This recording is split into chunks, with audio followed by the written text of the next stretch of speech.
رہے ہیں، ہم بنا رہے ہیں. اور جہاں سچی کیا ہے، توحید ہے، ان پہ نکیر کرو کہ یہ کیا جی کرتے، یہ کیا جی کرتے. ارے وہ تو کم از کم توحید پہ تو قائم ہے نا، تم کیا کرتے.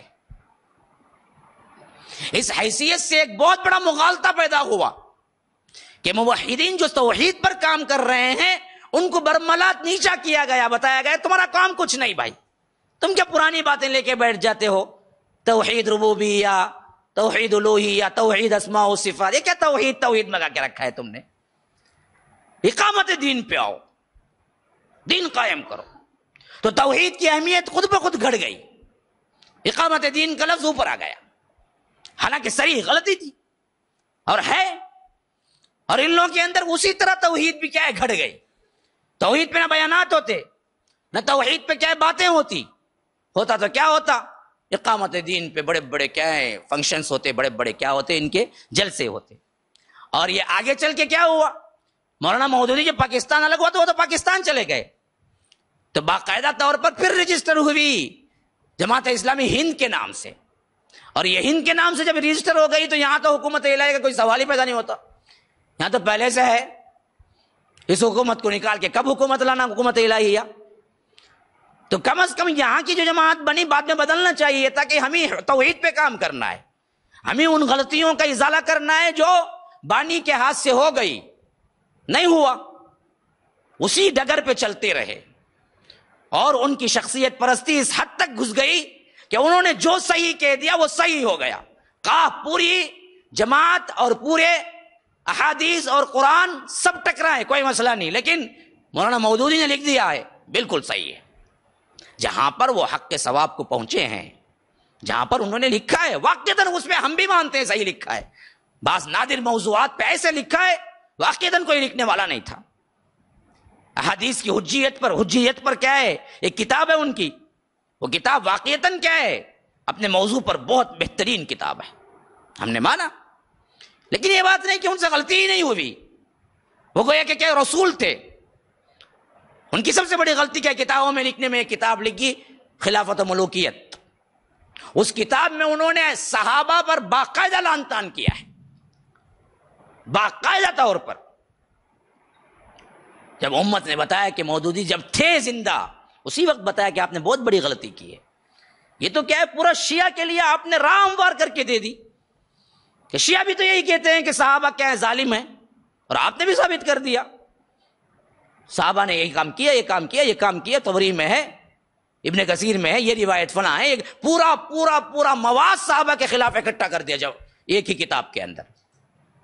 لوگوں نے سمجھایا، بات نہ مانی گئی، اور آج تک کیا یونیورسٹی میں پڑھائی جاتی ہے ان کے خلافت و ملوکیت. جو اصحاب رسول اگر وہ پڑھ لے صحیح، میں چیلنج کرتا ہوں، اگر وہ پڑھ لے کوئی نادان جس کو صحیح طور پر علم نہ ہو، صحابہ کا عقیدہ نہ ہو، پڑھ لے تو پڑھتے نکلتے ہی وہ صحابہ کو گالی دے گا.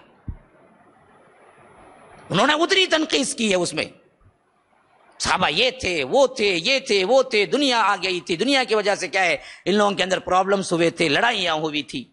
اسی وجہ سے جب خلافت و ملوکیت لکھ لی،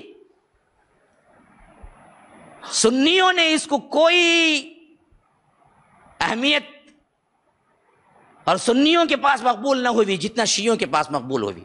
شیعہ ان کو سلام کرنے لگے، ان کے اسٹیجوں پہ بلانے لگے کہ آپ تو ہماری تائید کرتے، آپ سنی ہو کے جو لکھے ہیں نا، آپ ہم کو سر پہ بٹھاتے ہیں. ہم آپ کو سب سے زیادہ خوشی شیعوں کو ہوئی. وہ ہمارے کسی امام کو نہیں مانتے، کسی بڑے آدمی کو نہیں مانتے، لیکن یہ سچ بات ہے کسی کو مانتے ہیں تو مولانا مودودی کو مانتے ہیں. ان سے ہاتھ سے غلطی ہوئی وہاں پر، سب نے بتایا یہ غلطی ہے. یہ کون سی تحقیق ہے کہ آپ تحقیق کے نام پر یہ کہ پورے صحابہ کی غلطیوں کو لا کے جوڑ دیں؟ حالانکہ ہمارا ایمان تو ہے کہ اگر غلطی بھی ہوئی تو اللہ معاف کر دیا ان کو.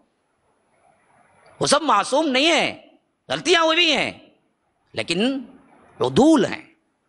الصحابہ کلہم عدول و صدوق، وہ جھوٹ نہیں بولتے، وہ عادل ہیں. وہ ان کی طرف سے روایت آ گئی تو محدثین کا امام بخاری سے لے کر ابن ماجہ تک سب کا متفقہ اصول یہی ہے کہ صحابہ روایت کرتے ہیں تو پھر صحابہ پہ سچ نہیں ہوتا. دوسرا کسی کا نام آتا، محدثین پوچھتے یہ کون آدمی ہے؟ فلاں ہے. تو اس کی سیرت کیسی تھی؟ وہ کبھی جھوٹ بولا ہے تو نہیں لیتے. تحقیق ہوتی اس نام پر جو نام بھی حدیث میں متن میں جڑ جاتا سند میں. لیکن ایک شخصیت مستثنا ہے، وہ صحابہ کی جماعت ہے. اگر کوئی روایت کرے کہ میں صحابی سے روایت کر رہا ہوں، مجھے نام نہیں معلوم، تو محدثین کہتے ہیں صحابی پر کوئی چیز ہم نہیں کرتے، کوئی تحقیق نہیں کریں گے. صحابی کبھی اللہ کے رسول پہ جھوٹ نہیں بولیں گے. الصحابۃ کلھم عدول و صدوق، یہ اصول ہے. اس اصول کو پامال کر دیا. حجیت حدیث ایک طرف لکھی، حدیث کا بول بالا ہوا، تو دوسری طرف کئی حدیث کا انکار کر دیا. کیوں؟ میری سمجھ میں نہیں آ رہا. دجال کا انکار کر دیا، مہدی کا انکار کر دیا، عقائد میں بہت سی چیزوں پہ کیا ہے انکار کر دیا. یہ سب وہ لوازمات ہیں جہاں کام کچھ ہوا، عقل پرستوں نے ٹرننگ پوائنٹ لیا. بہت سو نے کیا ہے الہاد کی طرف جانے والے توحید کی طرف آئے، اسلام کی طرف آئے. لیکن جس توحید کو اللہ کے رسول نے دیا، جو طریقہ ہمیں دیا، اس طریقے کو کیا ہے پامال کر دیا. اور اسی کا کیا ہے آج ثمرہ ہے. تو 50-60 سال سے نعرے لگا رہی ہے جماعت کہ ہم حکومت قائم کرو، حکومت قائم. حکومت تو کہیں قائم نہیں ہوئی. الٹا جو کچھ خمیازہ بھگتنا پڑا وہ کیا تھا؟ ان کے اندر سے حریت، ان کے اندر سے مساوات، ان کے اندر سے اطاعت، ان کے اندر سے اللہ کے رسول کی محبت، ان کے اندر سے کیا ہے شیعہ سے نفرت، توحید کا بول بالا، یہ سب کم ہوتا چلا گیا، کم ہوتا چلا گیا. سب سے زیادہ قریب ترین دوست ان کے شیعہ بن گئے. تو یہ معاملہ یہاں ہوا، یہ عجم کا معاملہ رہا. اسی کے